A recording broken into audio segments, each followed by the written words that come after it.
To Mythbusters fans, this abandoned naval yard should look very familiar.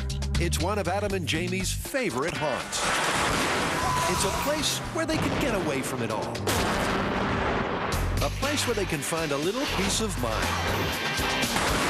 A place where they can smash stuff up. Well, they're back, and that can only mean one thing. Some large-scale destruction is just around the corner. Care to explain what we're doing out here with 700 feet of track, a 380 horsepower airplane engine mounted to a train car, an airplane fuselage, and 10,000 bags of sand? This all started with an email that was circulating all over the net, and it had the image of an airplane that got neatly sliced up. Oh, like a loaf of bread. Yeah. Yeah. And didn't look appropriate to the explanations that we're given. What was the explanation? Well, there were a couple of them, actually, and the first one was that a disgruntled ex-wife went after the plane with a chainsaw. Okay, I see some very reasonable destruction in our future.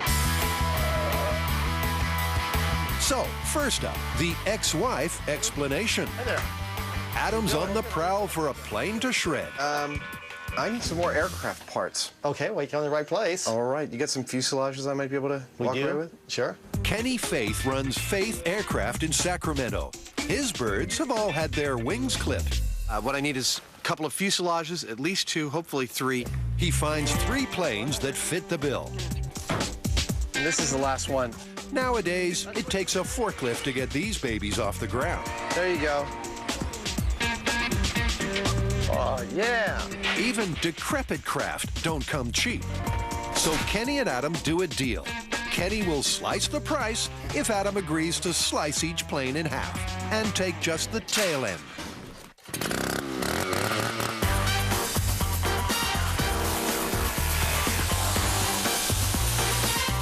Hang on, is Adam confirming the myth right now? True, he's not actually using a chainsaw, but the words hot knife and butter spring to mind.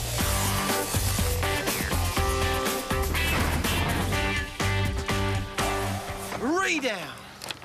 I'm actually starting to believe that this myth might be plausible. Okay, let's recap the myth. Right, Jamie, for this scene, your motivation is your jilted lover. He doesn't care about you anymore. He's found a younger thing and then want to wreck his pride and joy with neat vertical slices. What, no elaborate setup, no scale tests, no blueprint plans? This could be the quickest myth bust on record. If Jamie can start the chainsaw.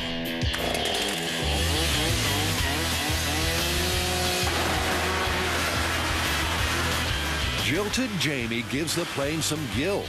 The cuts are like notches on the belt of a cheating lover. At first glance, it looks like the myth could be confirmed.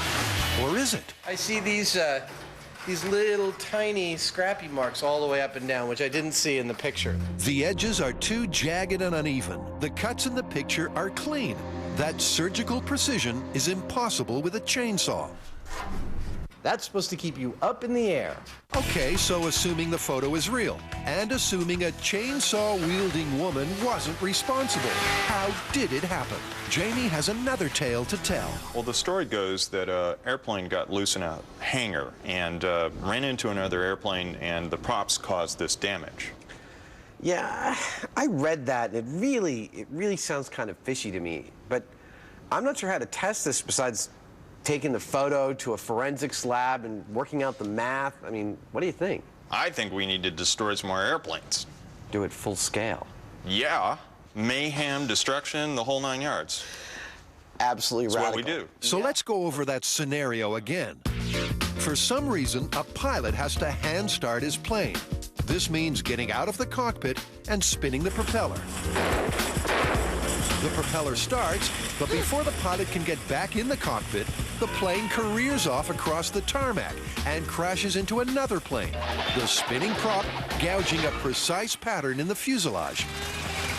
We're at the West Valley Flying Club in Northern California, about an hour south of Mythbusters Central, to find out 2 things. One is it even possible to hand start a modern airplane? And 2, what are the physical characteristics of them? We're going to measure up some and see if it is remotely possible for one plane to inflict the kind of damage we see on another. General Manager Josh Smith has lined up a plane similar to the one in the photo. Let's do it from 9 o'clock and let's do it from 6 o'clock. 9.5 inches from 6 o'clock. This plane is exactly the same kind of high-performance single-engine airplane that is outlined in the myth, so these measurements should be perfect for us to figure it out. Okay, 24 inches. Now, in aviation's early days, hand propping was the only way to start a plane. Those daring young men in their flying machines defied decapitation every time they wanted to go uppity up up. It was enough to get any pioneering pilot all up in the air. Nowadays, waking your winged steed is all done from the safety of the cockpit. Well, usually. Typically, the only reason you would ever have to hand start a plane is if your electrical system goes flat. So like similar to a car, your battery runs dead. Is there a difference between a normal starting speed and a hand starting speed? The typical idle speed will be around 600 RPM. You know, typically right after you throw the prop on a takeoff start, regardless if it's electrical or done manually, it's going to be around 12 to 1500 RPM. Is that enough to propel the plane forward? The plane, depending on the surface, will generally move forward even at like 600 RPM. In fact, a pilotless plane that's run away on the runway could reach about 30 miles per hour. Time for Jamie to chance his arm and his other extremities, starting this prop. Unlike the myth, our plane does have someone in the cockpit, ready to keep a tight rein on the horsepower. Oh, getting nervous. Should Jamie actually get it started. Oh! You're gonna get it this time, Jamie. That feels like, it's just like, you know, it doesn't feel like it's doing anything. I think I could be here all day long. Once again, nothing ever goes the way we originally thought it would go. Okay, now what? We're moving to a smaller plane, this one right here behind me. This time, Adam tries to start a revolution. Oh, that was so close!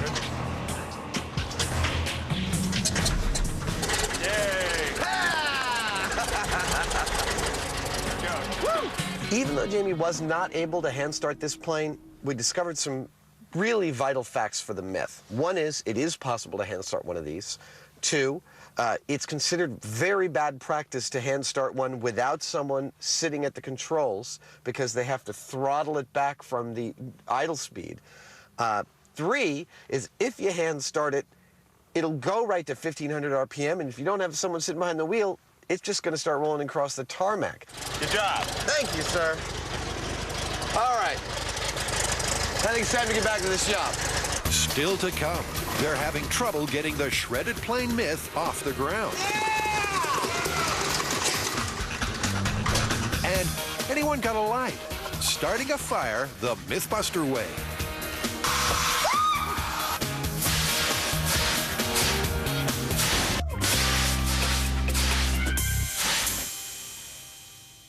Meanwhile, Adam and Jamie are out of the fire and into the flying plan. I'm having trouble visualizing what happens between these two planes when they hit, between the propeller, the body of the plane, all that stuff. I'd like to do a mock-up of these planes in scale and figure out the math of speeds and RPM. It'll give us at least a really good starting point to work out the logistics of the large-scale experiment. Right. Well, that sounds like a great idea. While you're doing that, I've got a lead on an engine that I found on the internet, so I'm going to go check that out. Okay. Step one, Adam digs out some diagrams, which he'll blow up to 1/12 scale. 1/12 scale means that 1 inch will equal 1 foot. This will allow me to measure out and match to the photo the amount of slices and their distance apart, and then calculate from that the exact speed that the runaway plane must have been traveling at. This calculation is crucial.